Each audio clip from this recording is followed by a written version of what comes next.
Hare Krishna. Well, very good video from Paramananda Prabhu. You see, natural lighting.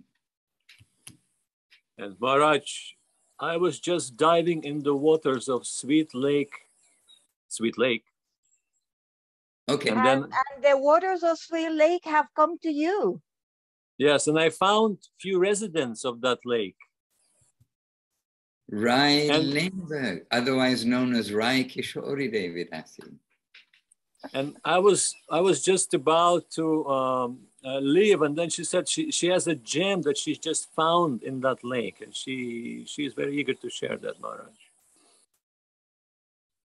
Okay, so just about to leave. It's very late with you, and I think, I'm not sure, it's too early to say, but first of all, just as we've come together, let's give obeisances to each other. First of all, we've just gathered together. We're a little bit online. We're not in a specific place, but let us give obeisances and continue.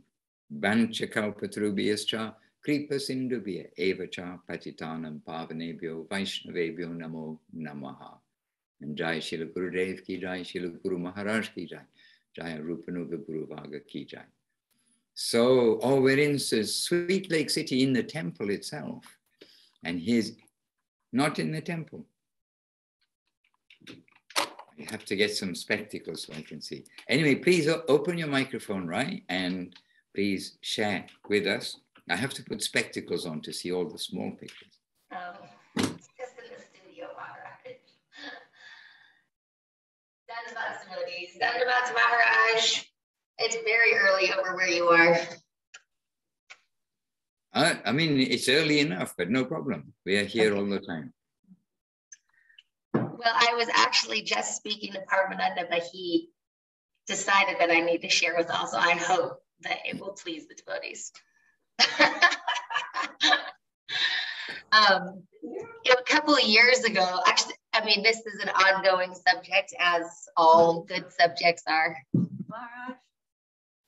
Dandavat, Govinda Govinda, Sri Lake Devidasi. All right, I'm going to move out of the scene. You can stay if you want. Just one really, you can stay. Just really, like, just so quickly, right? Guru Maharaj's book, Prapanna Jivanamritam, this idea of this is the nectar of the surrendered souls. So if we're moving towards the infinite, that means there's an infinite amount of growth that is always going to happen. It's never, ever empty or over or boring or done. This evolution's always happening. And that, that road is within this world of surrender. So how profound are these, seemingly simple words? They have whole universes inside of them that are ultimately very live streaming and full of life for the practitioner. So some years ago, Paramananda and I were just talk about humility. And I was mentioning there's a quote of Guru Maharaj where he says, humility means being situated within infinite possibility. And it's this just such an amazing quote from Guru Maharaj. All these quotes are so illuminating, actually. And so sometimes I just write notes to myself while I'm thinking about it. So this is just me, so, take it with a grain of salt. But I keep on writing about this quality. So the first thing I was writing to myself was, humility is the understated ability to adjust oneself in the moment. And then the next thing that I wrote in there is, humility is the ability to allow a larger vision than your own. So this infinite possibility, we're so restricted by our plans and our ideas of what needs to happen, right? And so we see this all the time, this provincial, small-time mentality can really attack us. And what we're always being urged to by the saints is try to see that there's a bigger flow and a bigger picture that's unfolding, and adjust yourself. You can't see it, but you know that there's goodwill there. And if you can start to get like, use another type of vision, so to speak, all of these things will continue to be revealed in a much different way, and ultimately much better than our plans.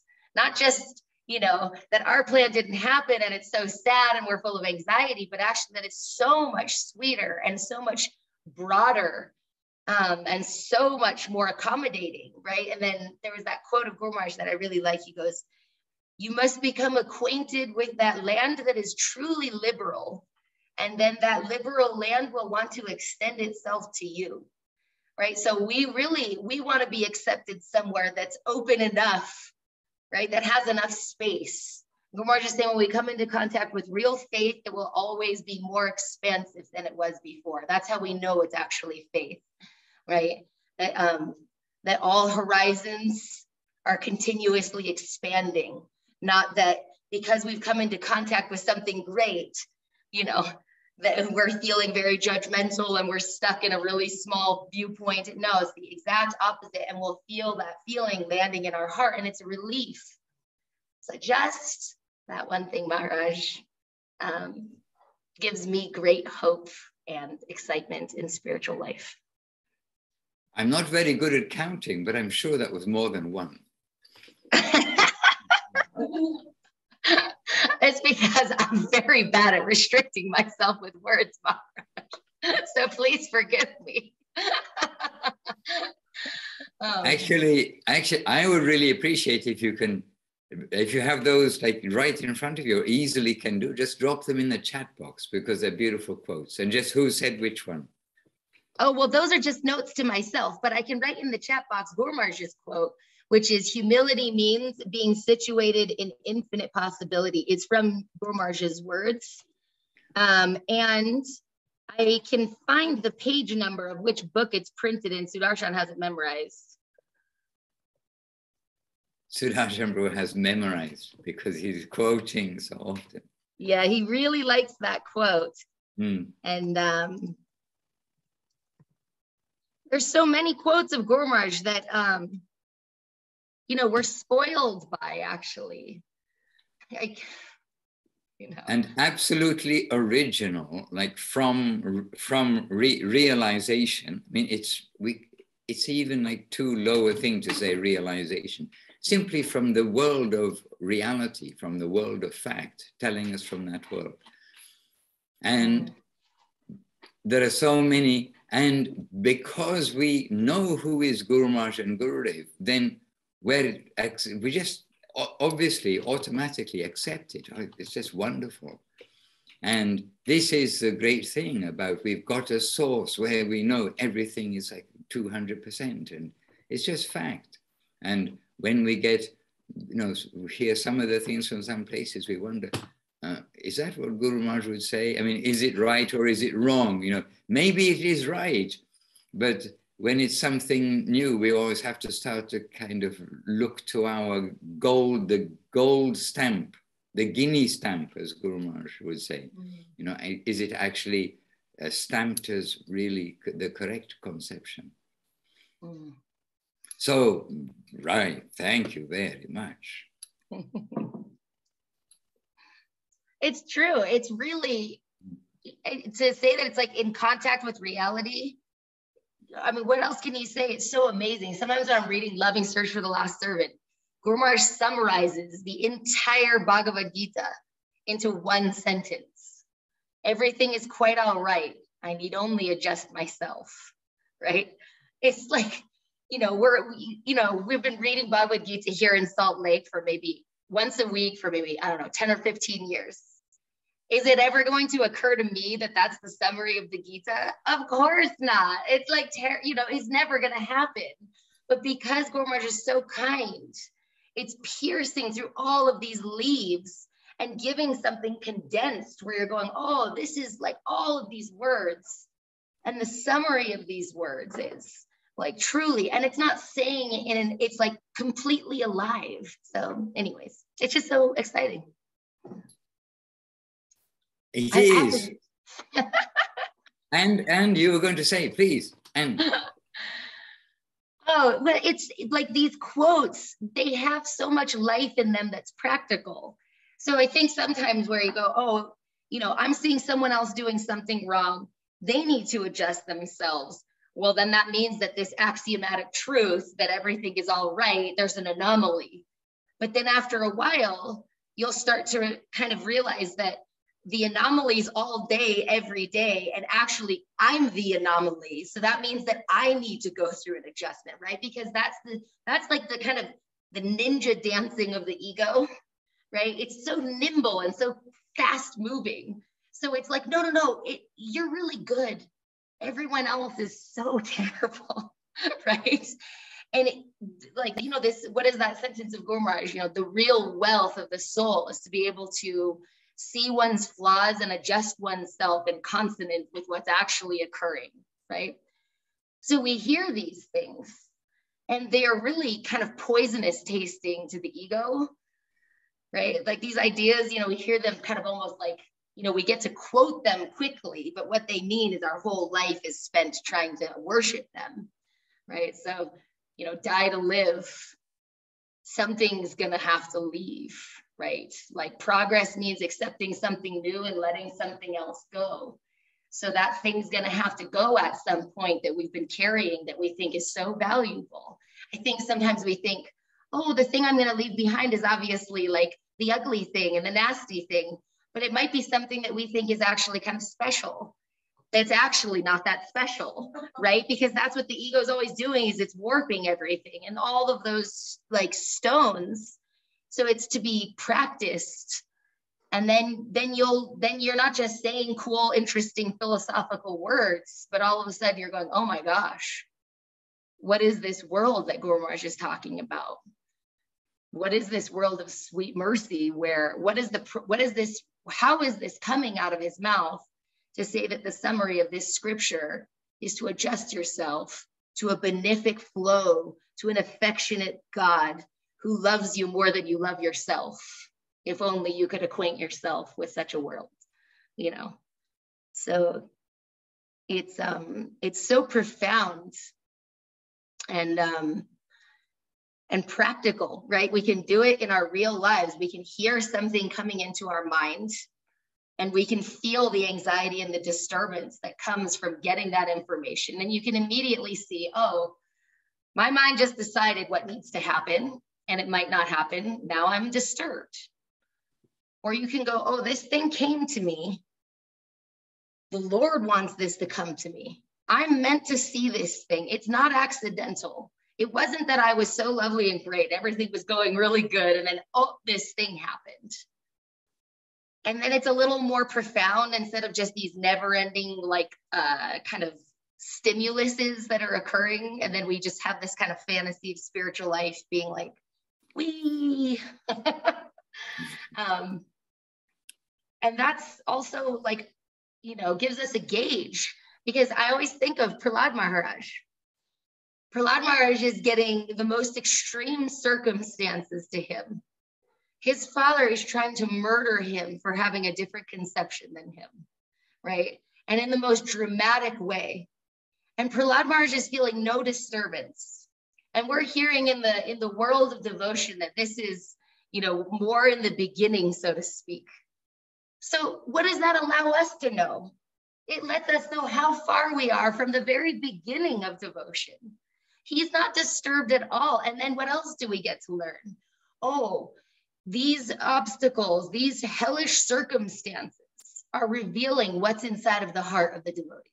We would never know how amazing Prahlad is if the environment isn't providing drama after drama after drama. We don't get to see what's in devotees' hearts. They're too humble, they're too sweet, they're too kind. They're always, you know, pushing this energy away from them. But the Lord sometimes provides a moment where you can see the heart of the devotee, right? And if Prahlad Maharaj is like, you know, being thrown off of a cliff and being thrown with poisonous snakes with no disturbance, and that's possible in the world of consciousness, that there's no fear and that there's this type of heart relationship with the Lord. It gives us a gauge of like how spiritual we may or may not be by whatever the local disturbance is that we're going through, right? And then it's in sermons. It's like my favorite passage in sermons where Guru Maharaj says, when we listen to the stories of the saints, like Prahlad Maharaj, he goes, they are standing like pillars of faith, affirming to us, yes, this is real, this is possible. And they're enhancing our faith as well. So just by listening to the story of Prahlad, we can feel a little bit of hope and a little change. That's why we're hearing all of these stories, like right, Remembrance and why Shmarna Sadhana, why all of these are alive, because they can actually, invite some movement in this, kind of, ignorant world that we're living within, hoping to be spiritual one day. So anyways, so many words. That's enough for me. Dandavats Maharaj and all devotees. Dandavats, but we disagree only on one thing, that's enough from you. Really, Maharaj, I feel very uncomfortable speaking when you're there. It's also my good fortune to be seeing you on this evening, really.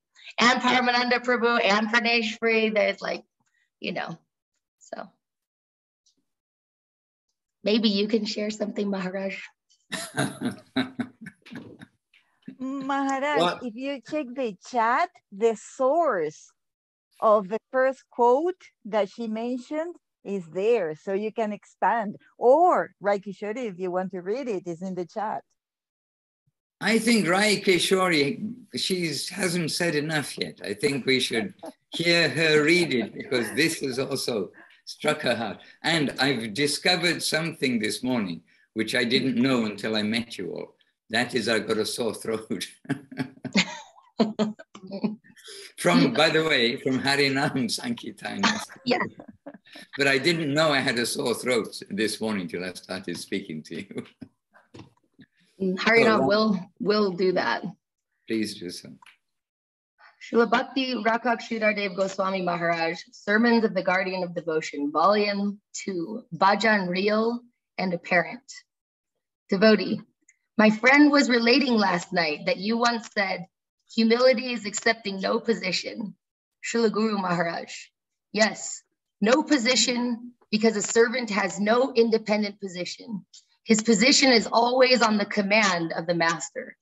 He's always situated within the infinite possibility, but he's humble to his master, not to the Gundas, rogues. His humility must be chiefly towards whom? I am humble, the lowest of the low, to whom? Towards my master. I am humble towards the Lord's own, the Vaishnav. I am humble there. When it is necessary for Hanumanji to burn the golden city of Lanka, he is as humble as anyone can be in carrying out the order of Lord Ramachandra.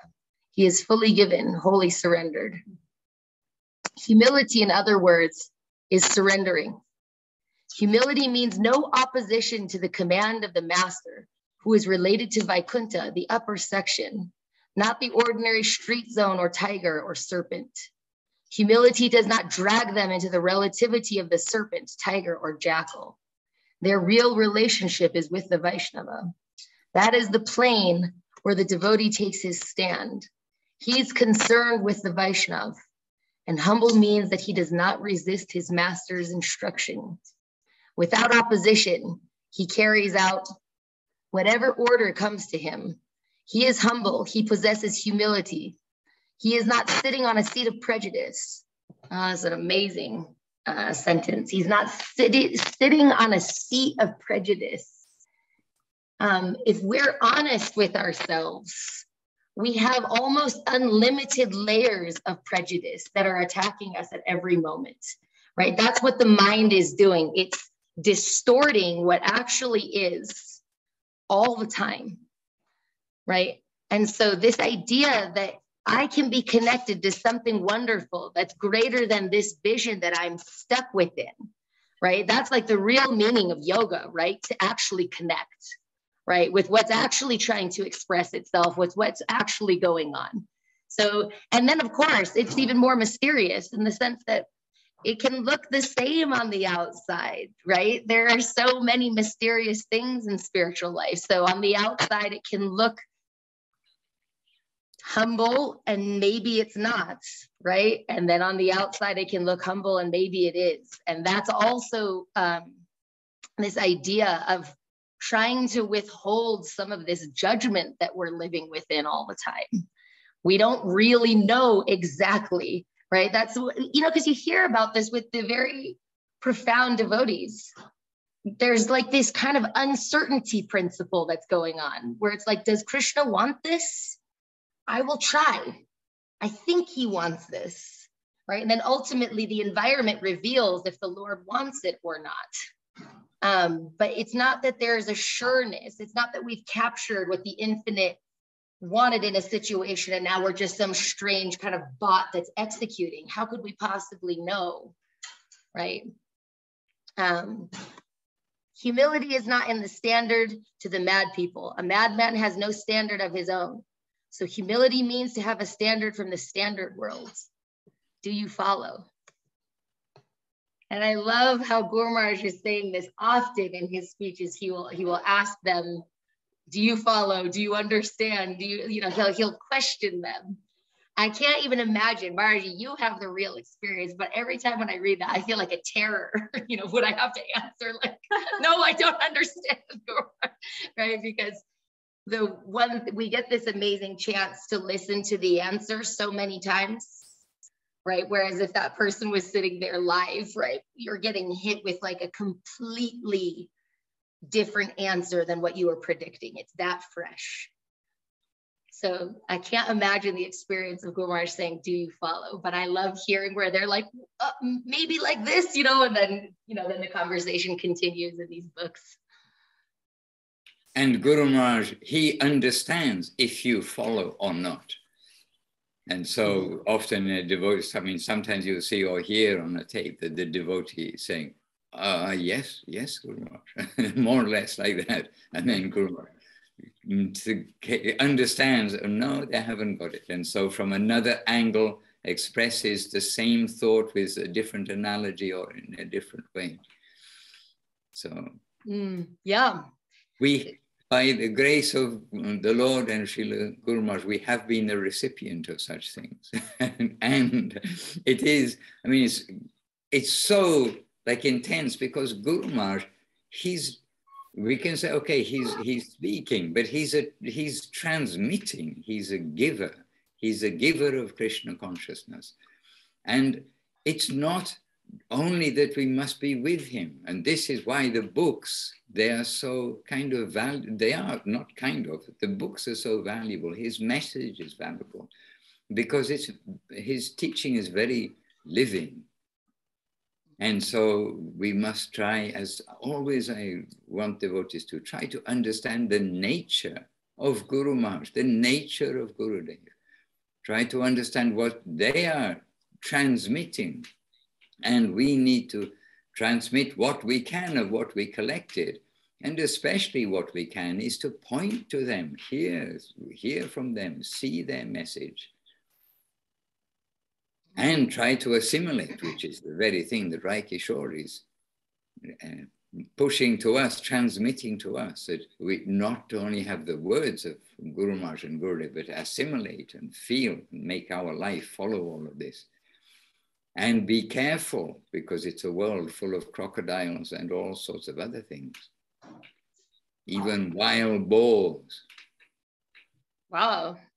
Crocodiles and boars in the same environment. Oh, yes. I've been in with crocodile. I mean, I don't know why Krishna made that arrangement, but we've been with wild boars and crocodiles and mad elephants and all these things. We've been in that environment. And charging rhinoceroses and hyenas surrounding it. And why? We also, I mean, presently, I also had to think, you know, been in all these environments, and then after all this, we read Srila Prabhupada's books, that everybody everywhere, including the animals, they're eating, sleeping, mating, defending.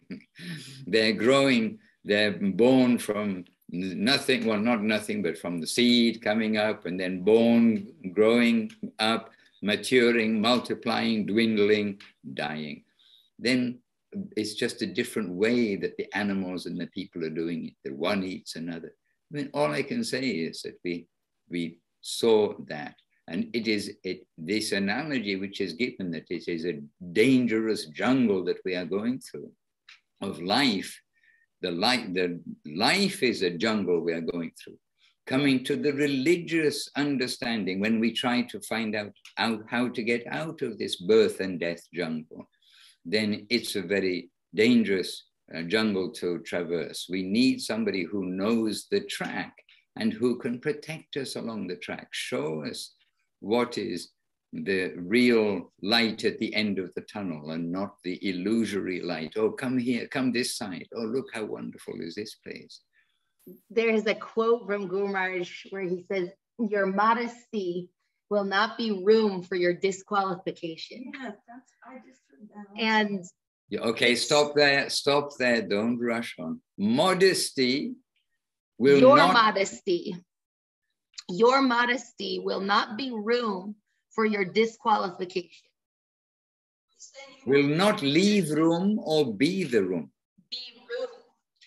In other words, he's saying that. I can't hear you. Must come closer to the microphone. Srila Guru Maharaj, in the context, is saying that, oh no, you can't hear me? Very quiet, which is unusual. Sorry. Usually we can hear you very well on your broadcast, I want to say. I have a microphone.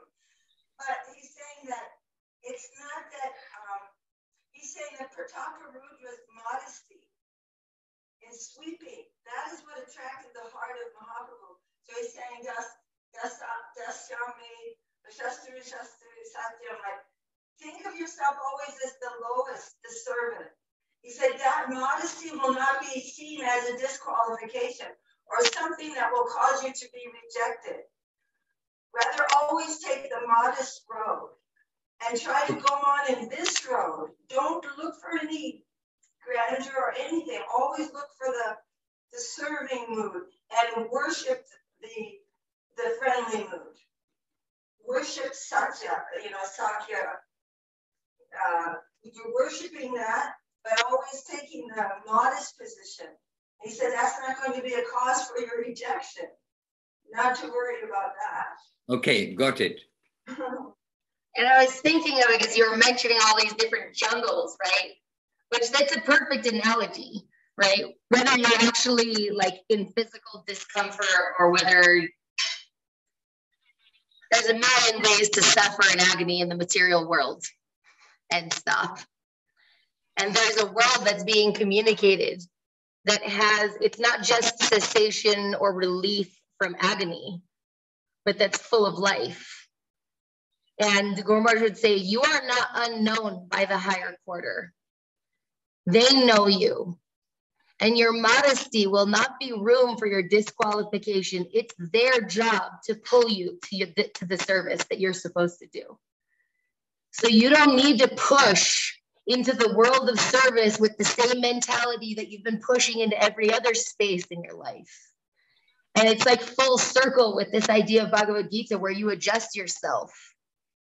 It will all happen, all of these things, just not in the way that you're thinking, because the way that you're thinking is bathed in exploitation.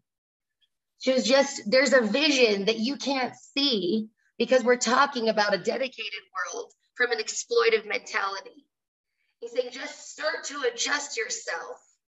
And this is this world of humility, right? Some type of vision can come. I don't see all the pictures, but I know that there is some benefic, merciful, sweet glance, and I need to adjust myself. And then I need to see if that's alive. And then see if there's some kind of service that's coming and if I can connect with that. And then it's so amazing, right? Because that's the big danger when people are reading all of these different scriptures. They're getting very good at the rules of something and they're becoming hard-hearted, so to speak. Now, we don't seem to have that problem in Kali Yuga so much where people are following too many rules and reading so much. So why is it a story in the Bhagavatam that Krishna goes to the wives of the Brahmanas and participates with them? And those wives have already fallen in love with the Lord because they've been buying fruit in the marketplace and hearing about Krishna.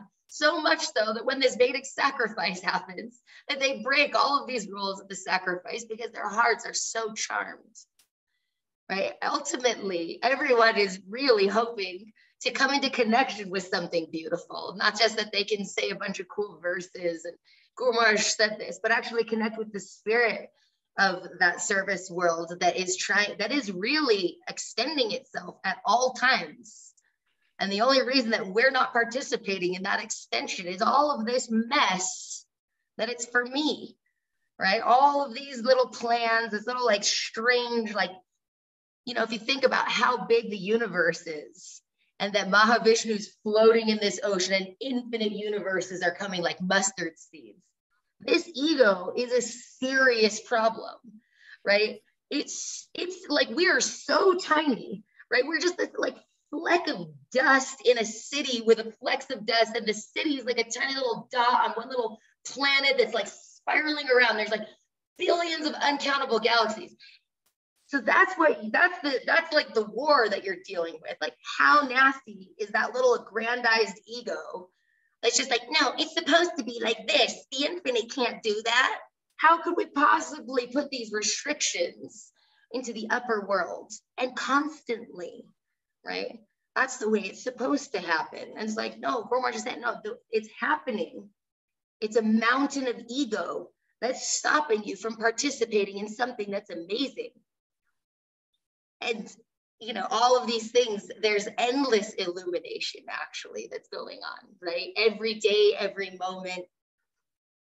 And all of these stories have so many layers inside of them, right? So many different things that can be revealed from what seemed like a simple story, right? Like these Brahmanas are doing this sacrifice and their wives are, all of these stories seem so simple and almost like obvious, but will we be the person who's performing a ritual as some sadhu walks through the door?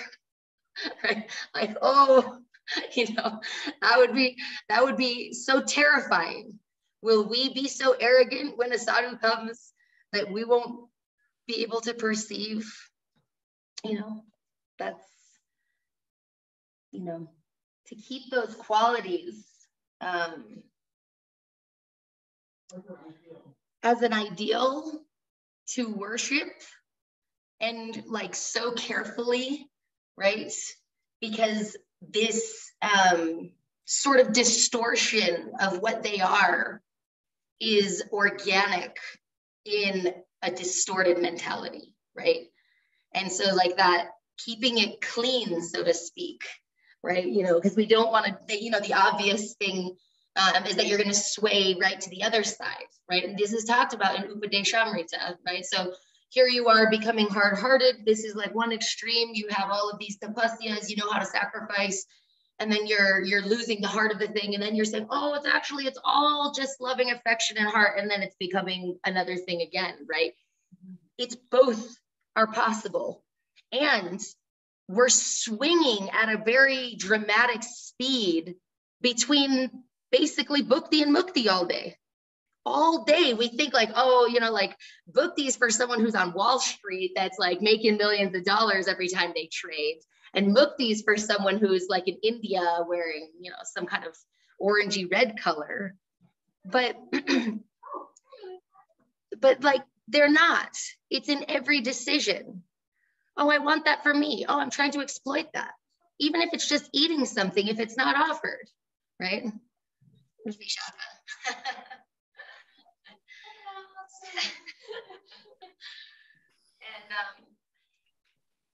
then we get a little burn from the environment and we want to run away from that thing as fast as we can, right? This was so, out. And then like this person, right? Like back and forth all day long.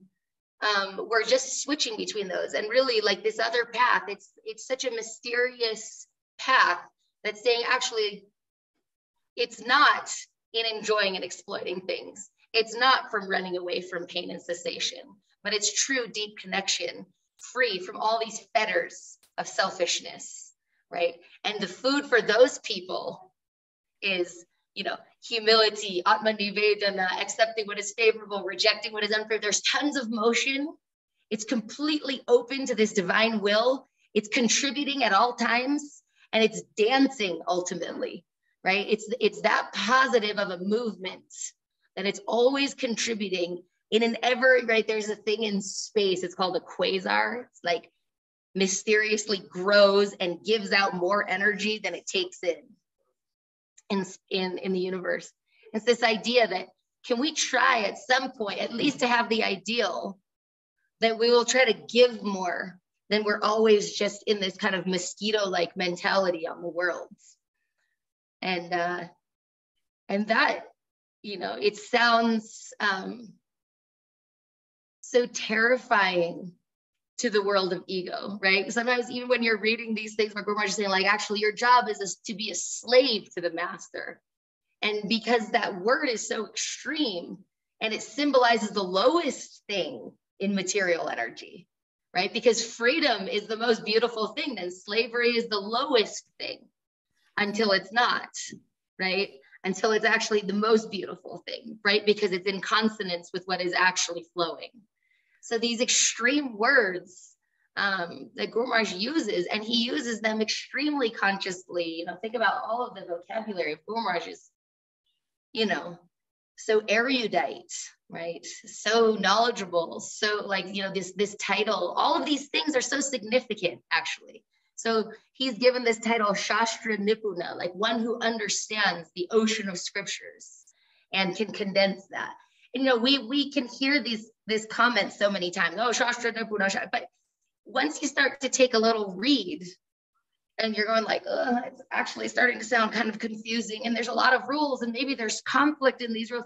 And Guru Maharaj is taking away all of these conflicts, illuminating a much more profound flow of energy.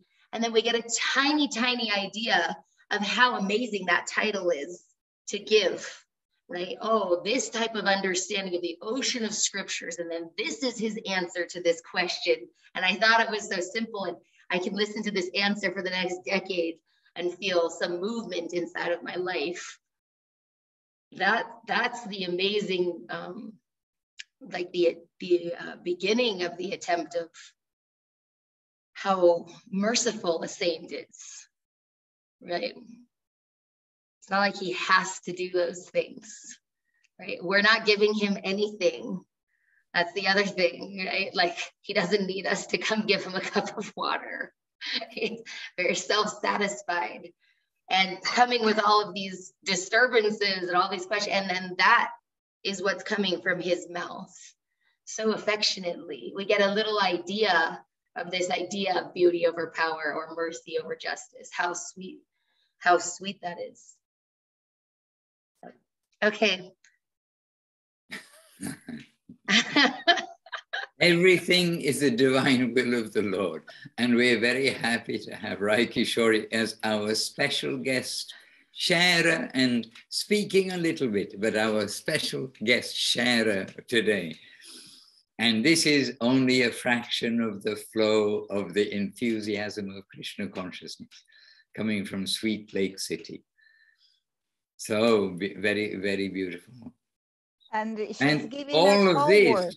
All of this we should hear and think about, and not just let it pass by as well, because this is the thinking matter, the substance of our Krishna consciousness. Hare Krishna. Pranashri Devi, yes. Yes, Maharaj. She is giving us homework for the next 10 years. We have to digest today's class for the next 10 years. Thank you so much. It's probably for several lifetimes. Very good. And that will be the lucky ones who graduate early. Our whole lifetimes, all the lifetimes, ultimately. If you say Prapanna Jivanamrita, means that this world of surrender is infinitely revealing.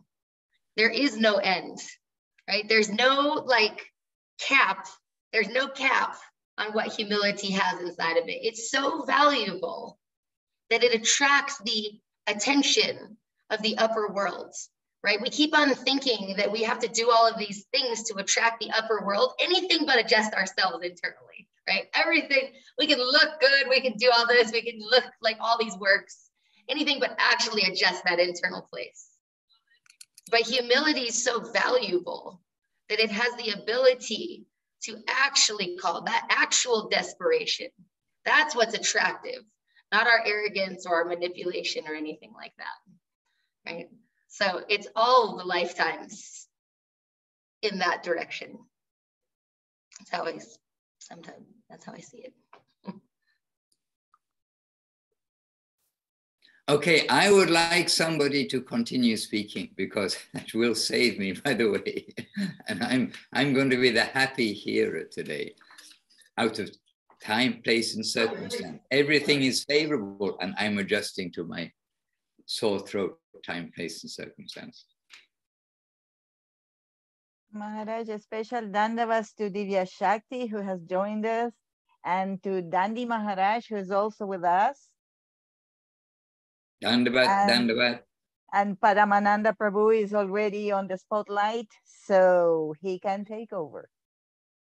Okay, and to others who joined us during the course of the last few minutes, means Bhagavan Prabhu and Dana, she was with us at the beginning too, so very good.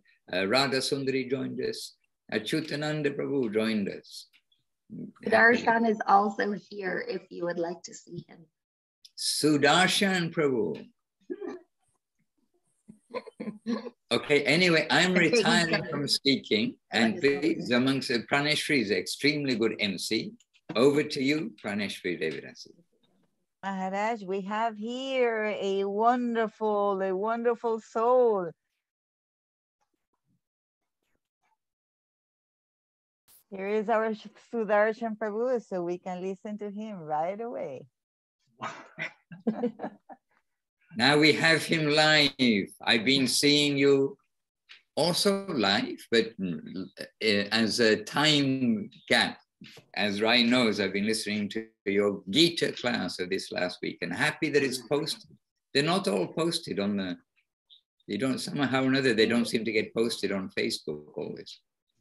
But this one was. So your last Gita class I was listening to, chapter 18. And we also had inside information that you just discussed something with Shuleka Didi for the last 2 hours. So how about you reveal some of those treasures you've been discussing? The devotees, a little chagrined. Well, we were, Srileka Mataji and I were discussing this interesting topic of going through difficulty in life and at the same time wanting to feel some compassion for those that are going through difficulty, that are suffering in that, you know, the fire of material existence, as we hear, and, you know, as a result of that attempt to exploit, some reaction comes. But there's deeper ways of viewing that reaction. And the Saraswati Thakur has said, karma is actually mercy. One way to see it is transactional, that, you know, I did something and now something's coming back to me. But it's much more than that. It's not a punitive balancing of the ledger. Actually, the will of the Lord, the mercy of the Lord, the prasad of the Lord is within that. And so when we think about how to help someone in, you know, a situation where they're having some difficulty, we were discussing that it's not just that, you know, what I might think is good for them, you know, like if someone has a headache, you want to take the headache away. But it's not so simple like that. Really, the mercy of the Lord is coming in a particular expression to accomplish some purpose. And what we want to do as devotees and as true friends of our brothers and sisters, we want to help that purpose of the Lord. We want to serve that purpose of the Lord to be accomplished. So there's some transformation, some reform, so to speak, reforming of our consciousness, reforming of our ego that's occurring when we're going through some difficult situation.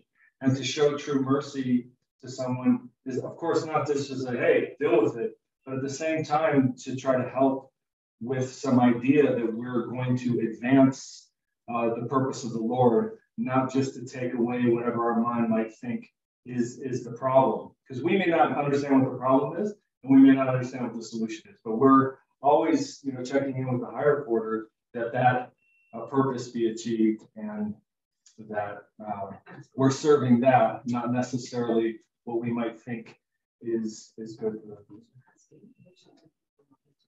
All right, there's always some check-in. My master, what would you like me to do in this situation? What is true help for this person? And how do I truly give what is beneficial and not just some superficial solution according to the conditioned world? It reminds me of that quote with Goswami where he says, what is the service that this person needs to do for the Lord?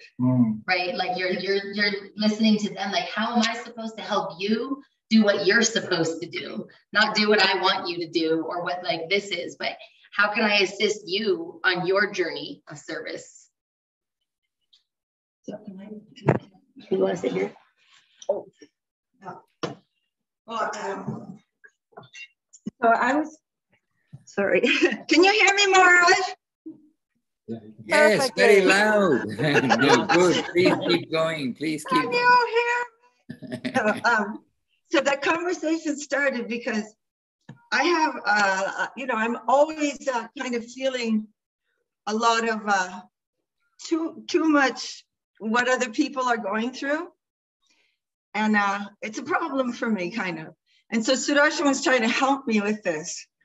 And he was telling me, and it was really, really helpful, that there are so many things that we may try to do, and they may be what the Lord wants, but we always have to check, because it's his will. That is always, truth must be the only solution to ignorance. So we always have to be serving truth. Like maybe you think, oh, I want to give some remedy, or I want to give some help, or I want to give some encouragement, but we have to ask, what can I do? Or what do you want me to do something for this person? What is your will? Because your will is good. It's never bad. It's always right. So can I participate in that? Is there something I can do? But I forget. I forget to do that. And then I get all, oh no, and lament and get into the mode of ignorance. But so that was really helpful to me. I just have to keep reminding myself, and I guess we all do, that this person is yours. You care more about this person than I can ever conceive of. And you know what is good for everyone. Is there something that you want me to do? And always to keep that in mind. And then, just see the miracle happening by Krishna's will. So I'm trying to remember that. So that was the impetus for this really long conversation. And it was, for me, it was very fruitful and another good reminder.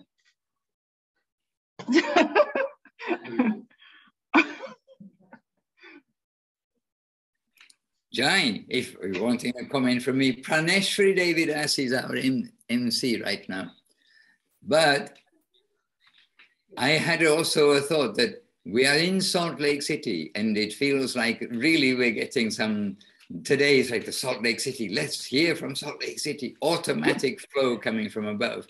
And we have Divya Shakti, David Asi, also just nearby there in Salt Lake City. Yes. Within a few meters away. And so I close know. to the temple. It was kind of, is she here now tonight? Yes. Yes, she was connected. We're not seeing her.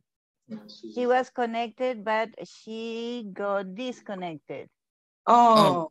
Oh, no, there she is. I saw her for a second. There Anyway, she is. Divya Shakti Didi, we're humbly opened her asking you camera. to continue the theme of the flowing mercy of humility and modesty, adjustment, being a servant of the Lord, etc., as you've heard.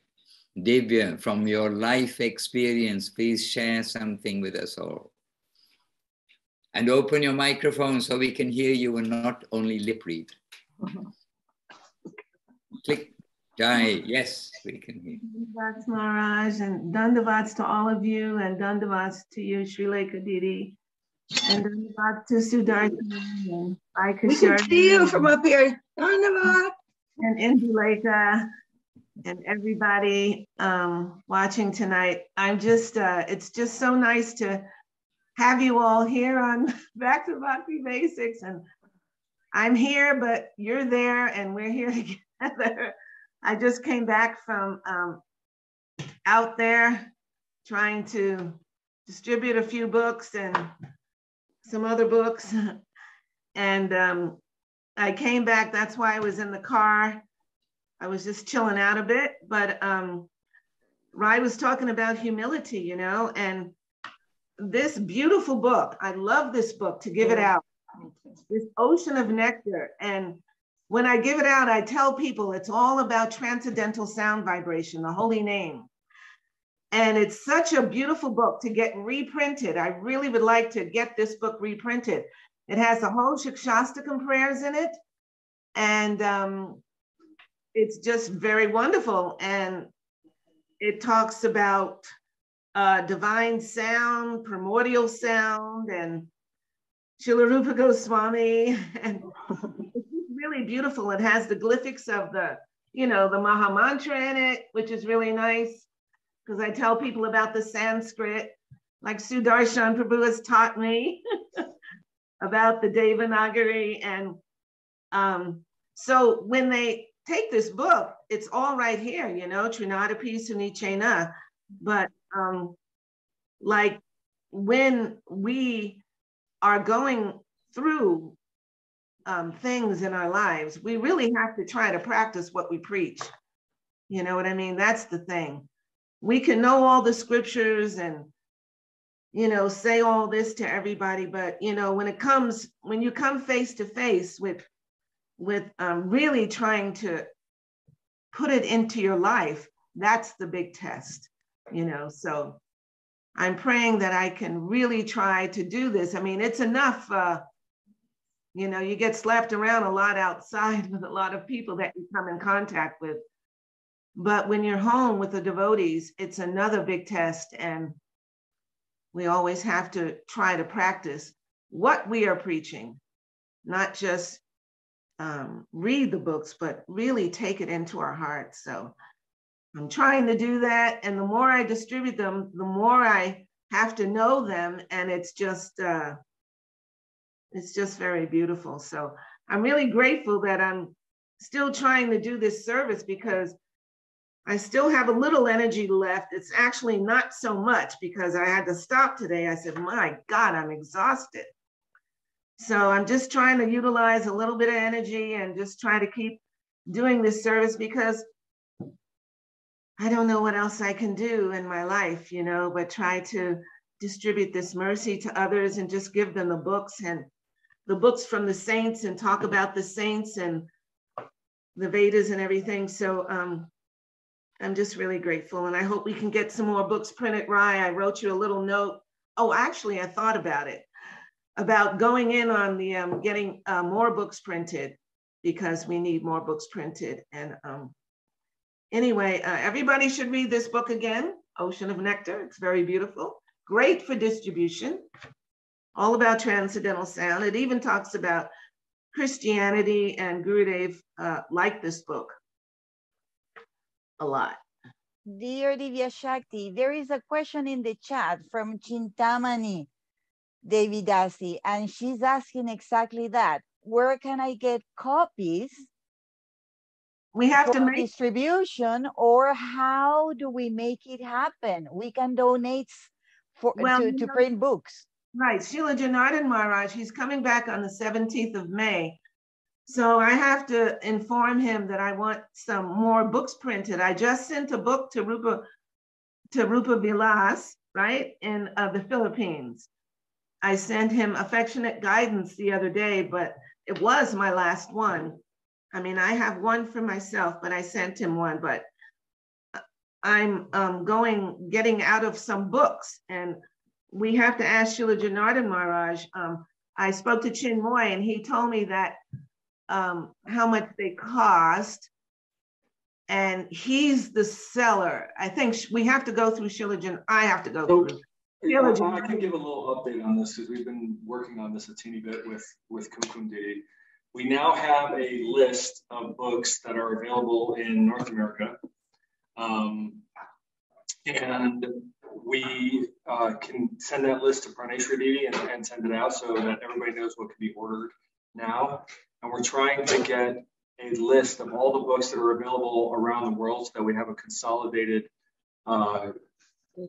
we have a consolidated list of what our stock is essentially around the world for all the different books, and then hopefully move into working with the acharyas to print books where we need them.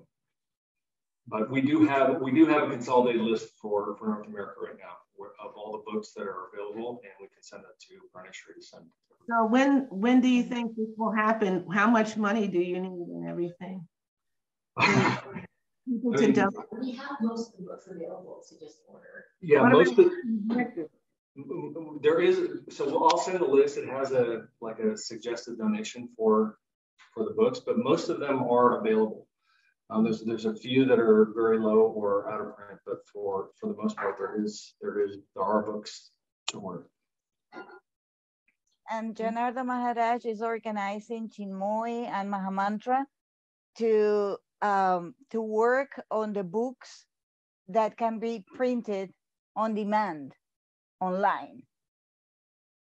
So that's a wonderful project that is very fast. Yeah, there are five books right now that can be printed on demand on Amazon. Yeah. You can do a search for Sri Chaitanya Saraswati. You can just do a search for search for Sri Krishna is one of them, and then you'll see the account that's selling it, and you can see all the ones, and you can order them on demand. But don't we have to go through Srila Janardhan Maharaj for that through Amazon?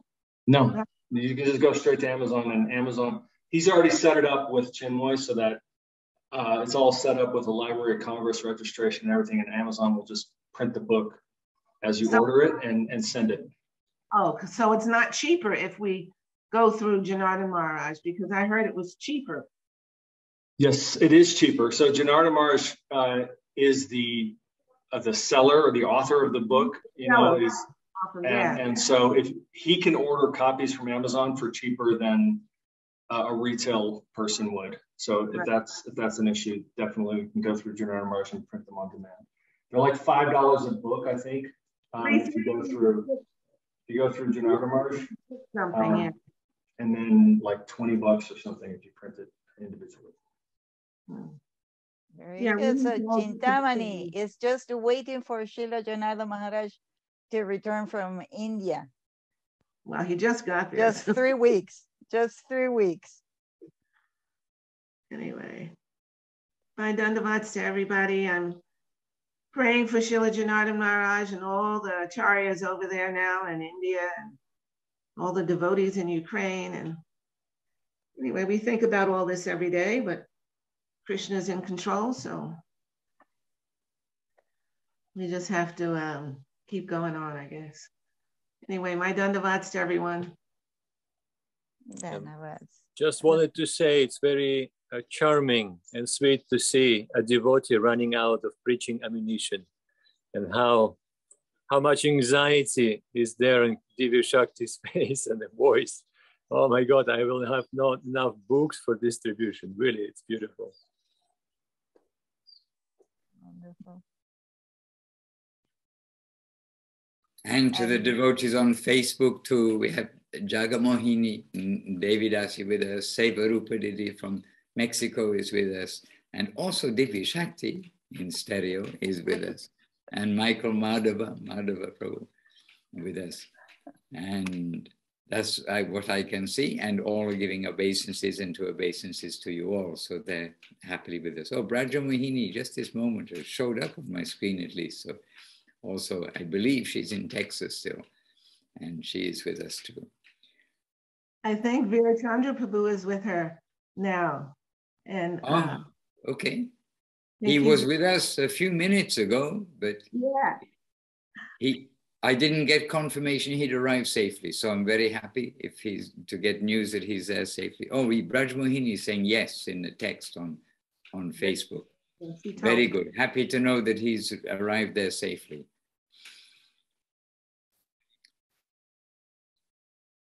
All right, well, with my little voice at the end here, I can say I'm just grateful to be able to hear, and it's a wonderful back to basics, really telling us the basics of our life forever, and from the hearts of the devotees there, principally today, Salt Lake City, quoting from Guru Maharaj and Gurudev, but from their heart also giving us a very, very living reminder of our Krishna consciousness. All right, dear devotees, happily here, I'm bowing out. I leave you together, and I'm going to, we need to continue our day, and I'm going to get something from my throat so we can continue. Yesterday, by the way, just in brief, we had really nice inauguration of Harinam Sankirtan, and hence our gentle injury of the throat, which I didn't realize, but really very beautiful. It was the COVID restrictions largely restricted. People are out en masse, many people. We went to Bergamo, a historic city where tourists go to, and tourists are there. And just a very wonderful beginning. We had, I don't know how many, we had 3 full cars, and one of the cars seats 3, 4, 5, 6, 7. So 7 plus 10, 17 devotees were on the kirtan, which for us was pretty good from here. And so 17 devotees, very lively and wonderful response from the public and everywhere. It's like the public were happy. Spring has come, and so now every week from here, we're going to continue. And we can just share that little bit of happy news from Vila Govinda Ashram here in Italy. Jai, wonderful Srila Gurudev, Srila Bhakti Sundar Govinda Dev Swami Maharaj ki Jai. Jai, wonderful Srila Guru Maharaj, Srila Bhakti Rokhak Sridhar Dev Swami Maharaj ki Jai. Bhagavan Srila Bhakti Siddhanta Saraswati Thakur ki Jai. Sri Rupa Nuga Guru Bhaga ki Jai. And Jai, Jai Sri Hari Nama Sankirtan ki Jai. Nama Acharya Srila Haridas Thakur ki Jai. Vishwareni Srila A.C. Bhaktivedanta Swami Prabhupada ki Jai. And Jai Sri Chaitanya Saraswati Acharya Vrinda ki Jai. All the assembled devotees ki Jai. Ananta Koti Vaishnava Vrinda ki Jai. Nitai Gaur Premanandi Hari Hari Bo. Vancha Kalpatarubhyascha Kripa Sindhubhyevacha Pajitanam Pavanebhyo Vaishnavebhyo Namo Namaha. Jai Srila Bhaktiranjam Madhusudana Maharaj ki Jai. Hare Krishna, Jai Shri Bhajan Maharaj ki Jai. Jai Bhajan Maharaj ki Jai. And all our Salt Lake City Bhakta Vrinda, Sweet Lake City Bhakta Vrinda, in Sweet Lake City, and now spread around the world, all the way to Thailand, Govinda Farm. Yes. Nitai Gaur Premanandi, Hari Haribol, Jai Jai Jai Maharaj. Dandavas devotees. Thank you so much, Maharaj. Hare Krishna. Hare